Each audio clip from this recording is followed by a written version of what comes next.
Hello friends, मैं doctor Deepika Mundada, physician from Nashik, आज आपका स्वागत कर रही हूँ। हम लोग बहुत डिस्कस करते हैं कि खाने में आप कार्बोहाइड्रेट कम करिए। तो इसका कारण ये होता है कि इंडियन डाइट्स में 70 to 80% आपका जो डाइट है वो कार्बोहाइड्रेट या कार्ब्स से है बना हुआ, जबकि डॉक्टर्स आपको सलाह देंगे कि आपको सिर्फ 40-50% आपका डाइट का कैलोरीज कार्बोहाइड्रेट से लेना चाहिए। तो कार्बोहाइड्रेट बिल्कुल ख़राब है क्या? ऐसा नहीं है। हमारी लाइफ में कार्बोहाइड्रेट एक मैक्रोन्यूट्रिएंट्स है। हमारे फूड में 3 इम्पॉर्टेंट न्यूट्रिएंट्स होते हैं। एक होता है कार्बोहाइड्रेट, दूसरा होता है प्रोटीन्स और तीसरा होता है फैट, और बाकी आपके माइक्रोन्यूट्रिएंट्स है। तो इन तीनों चीज़ों को आपको एक प्रोपोर्शन में ही लेना चाहिए, तो ही आपकी लाइफ हेल्दी रहेगी। प्रोपोर्शनल मतलब कि कैलोरीज काउंट करके आपको कार्बोहाइड्रेट खाना है। तो जो 70-80% हम डाइट का कार्बोहाइड्रेट ले रहे हैं उसको सिर्फ कम करके आपको 50-60% पे लाना है, और जो आप कार्बोहाइड्रेट खा रहे हैं उसके टाइप्स को बदलना है, उसके तरीके को बदलना है। चलिए, कार्बोहाइड्रेट मतलब 3 इसमें मुख्य घटक होते हैं। अगर सिंपल भाषा में बोले तो सिंपल शुगर, जिसमें ग्लूकोज फ्रुक्टोज रहता है, दूसरा इसमें रहता है स्टार्च, और तीसरा रहता है फाइबर। तो जो फाइबर है ये आपके लिए बहुत ही हेल्दी रहते हैं, इसलिए आप कार्बोहाइड्रेट को अवॉइड नहीं कर सकते हो। ये आपकी लाइफ के बहुत इंपॉर्टेंट पार्ट है और इसमें बहुत न्यूट्रिएंट्स भी रहते हैं। कार्बोहाइड्रेट हेवी जिसमें रहते हैं वो आपके रहते हैं कुछ फल, आम, केला, चीकू, सीताफल, पाइनएप्पल, ये काफ़ी मीठे फल है, इसमें कार्बोहाइड्रेट ज़्यादा है। सब्जियों में जो सब्जियां कंदमूल की रहती है, ज़मीन के नीचे होती है, जैसे कि शकरकंद, आलू, या ये 2 सब्जियां तो इम्पॉर्टेंट है ही सही लाइफ के पार्ट में। अरबी भी उसमें आता है, इसमें कार्बोहाइड्रेट का परसेंटेज ज़्यादा रहता है। फिर आपके जितने अनाज है उसमें कार्बोहाइड्रेट ज़्यादा रहता है। आप उसको गेहूं बोल दो, बाजरा बोल दो, ज्वार बोल दो या चावल बोल दो, इसमें कार्बोहाइड्रेट काफ़ी रहता है।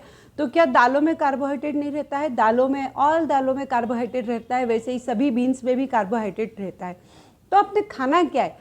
आपको कार्बोहाइड्रेट लेना ज़रूर है, लेकिन थोड़ा मात्रा कम करके प्रोटीन का मात्रा बढ़ाना है। मतलब कि आप आलू अगर भरपेट एक आलू पूरा खा रहे हैं, 2-3 आलू खा रहे हैं, तो चपाती का मात्रा कम करना है। चावल कार्बोहाइड्रेट का भरा सोर्स है, अगर चावल खा रहे हैं तो दूसरे कार्बोहाइड्रेट के सोर्स आपको कम करने हैं।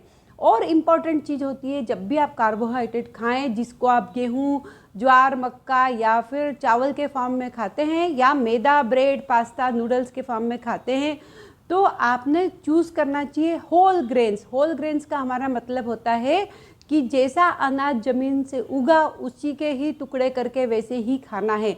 आप लोग ओट्स भी खाते हो तो आप इंस्टेंट ओट्स खाते हो, जो कि कोई आपको हेल्थ बेनिफिट नहीं दे रहा है। स्टील कट ओट्स अगर मिले तो वो खाना है आपको।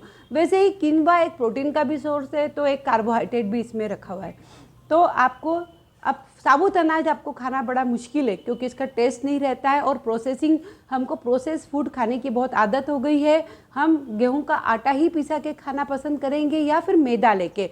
मैदा तो आपको पता ही है कि गेहूं का ऊपर का लेयर ब्राउन निकल जाता है, फिर मिडिल का भी भाग निकल जाता है, तो एंडोस्पर्म जो बचा होता है उससे मैदा बनता है। रवा भी आपके लिए उतना अच्छा नहीं है, सिर्फ ये भी प्रोसेस फूड है।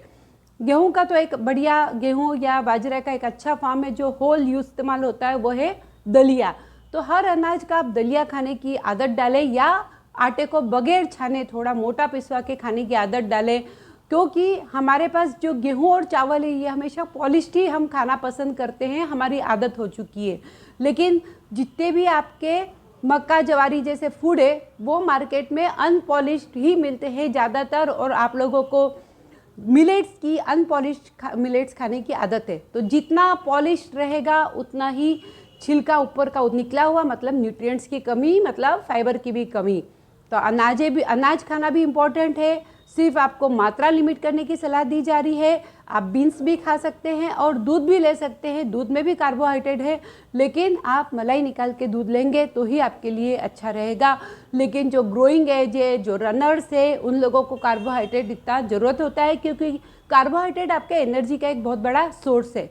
तो कार्बोहाइड्रेट किन लोगों ने बिल्कुल ही कम लेना चाहिए? डेफिनेटली जिनका वजन ज़्यादा है, जो सिटिंग जॉब कर रहे हैं, जिनका पेट का साइज़ बड़ा है, जिनको मेटाबॉलिक डिसऑर्डर, जिसमें obstructive sleep apnoea, diabetes, blood pressure, heart disease या लकवा जैसी बीमारी है। लेकिन कार्बोहाइड्रेट एक बहुत बड़ा पार्ट है हमारी लाइफ का। आप इसे पूरा कट करने की कोशिश करेंगे तो आपको न्यूट्रिएंट्स की कमी हो जाएगी। और बहुत सारे लोग जो फैट डाइट लेते हैं, जो कार्बोहाइड्रेट बिल्कुल हटाना चाहते हैं, वो लॉन्ग टर्म में बिल्कुल सस्टेन नहीं होंगे, क्योंकि न्यूट्रिएंट्स की कमी बहुत ज़्यादा देखी गई है।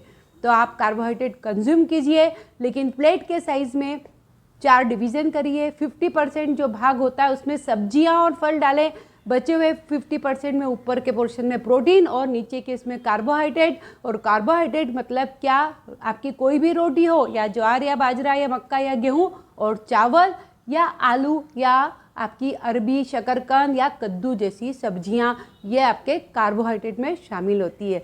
तो इसे नोट कर लीजिए। Thank you.